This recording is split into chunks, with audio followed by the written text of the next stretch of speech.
Sikap tegas Presiden Joko Widodo terhadap Brazil didukung rakyat dan anggota Komisi 1 DPR. Pakar hubungan internasional menilai langkah Presiden Brasil yang menolak nota kepercayaan Dubes RI untuk Brasil sebagai pelanggaran dalam tata krama diplomasi.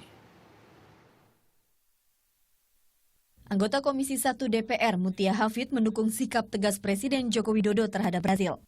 Kondisi darurat narkoba di negeri ini memang mengharuskan Presiden bertindak tegas. Mutia juga mendorong Presiden untuk tidak tunduk gegabah menghapus hukuman mati akibat respon keras Brasil dan Australia.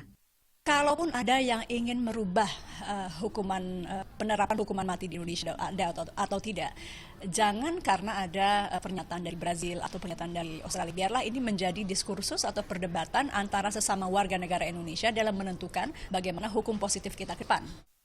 Pakar hubungan internasional Dina Wisnu juga menilai tindakan Presiden Joko Widodo wajar. Perlakuan pemerintah Brasil dinilai melanggar tata krama diplomasi. Itu satu hal yang wajar di satu sisi ya, karena ada tata krama diplomasi yang memang dilanggar oleh Brasil.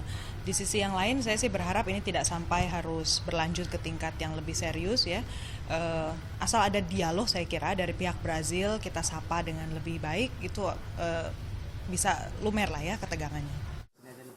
Sebelumnya, Presiden Joko Widodo marah atas penolakan nota kepercayaan Duta Besar Indonesia untuk Brasil, Toto Rianto, oleh Presiden Brasil.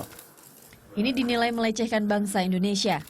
Respon keras Presiden ditunjukkan dengan menarik Duta Besar Toto Rianto sebagai bentuk protes.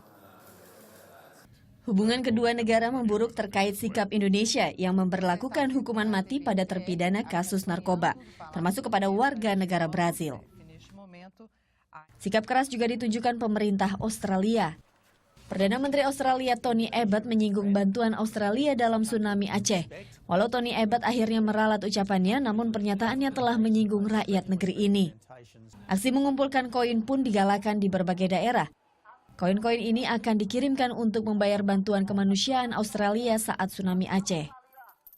Delviana Azari, April Hasibuan melaporkan untuk NET.